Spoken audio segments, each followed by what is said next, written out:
Les premières évacuations des passagers et membres d'équipage du navire de croisière MV Ondius ont débuté sur l'île de Tenerife dans les Canaries. Poutine affirme que la guerre d'agression déclenchée par la Russie contre l'Ukraine pourrait toucher à sa fin, laissant entrevoir la possibilité de négociations avec l'Europe et Kiev.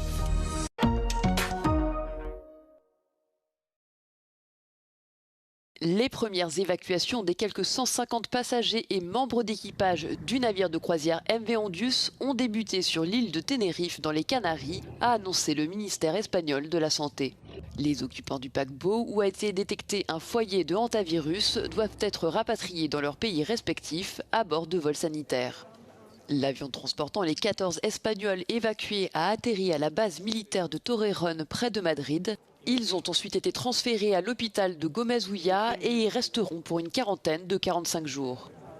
Le passager grec doit lui être transporté vers l'aéroport d'Eindhoven aux Pays-Bas avant d'être acheminé vers Athènes pour également être placé en isolement.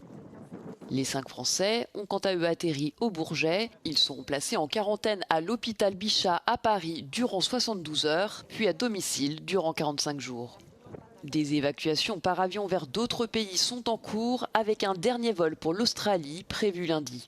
Le hantavirus du MV Ondius a pour l'heure été contracté par 6 passagers, dont 3 qui en sont morts. En Italie, 4 personnes sont sous surveillance après avoir brièvement pris un vol avec l'une des victimes. Selon l'OMS, tous les passagers du MV Ondius sont classés comme cas contact à haut risque, mais le danger pour le grand public et la population des Canaries reste faible. Le président russe Vladimir Poutine a déclaré samedi que la guerre que la Russie a déclenchée contre l'Ukraine touchait à sa fin et qu'il serait disposé à rencontrer le président Zelensky si les pourparlers visaient à conclure un accord de paix à long terme. S'exprimant à l'issue du défilé annuel de la journée de la victoire en Russie, Poutine a également déclaré qu'il serait disposé à négocier de nouveaux accords de sécurité pour l'Europe, mais a vivement critiqué le soutien occidental à Kiev. Раскручивать противостояние с Россией, которое продолжается до сих пор. Я думаю, что дело идет к завершению, но все-таки это серьезная вещь. Le défilé de la journée de la victoire de cette année a été considérablement réduit par crainte de frappes de drones ukrainiens de plus en plus performants et efficaces et s'est déroulé après que le président américain Donald Trump a annoncé un cessez-le-feu de 3 jours entre les deux parties. Moscou et Kiev se sont pourtant mutuellement accusés de le violer, l'Ukraine faisant état de près de 150 frappes russes samedi.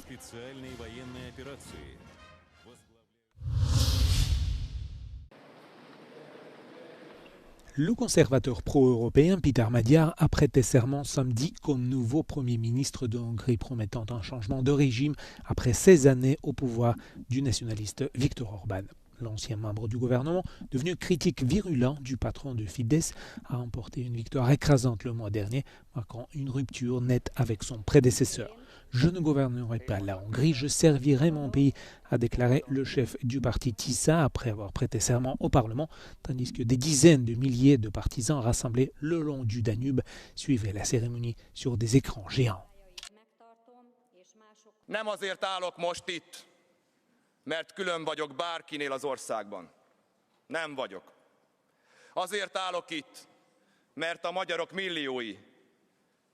milliói úgy döntöttek, hogy változást akarnak.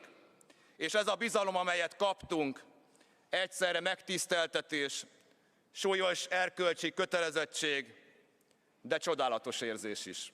Cette élection met fin officiellement aux 16 ans au pouvoir de Viktor Orban, qui avait instauré en Hongrie un système politique nationaliste et illibéral, tout en devenant un opposant interne à l'Union européenne et en se rapprochant de la Russie.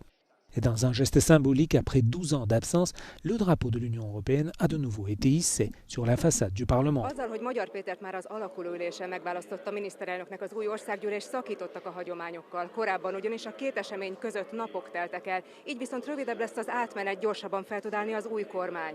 Azzal pedig, hogy az alakuló ülést egy népünnepélyel kötik össze, gyakorlatilag a protokolleseményt egy közösségi élménnyé formálják. Kónya Rita, Euronews, Budapest.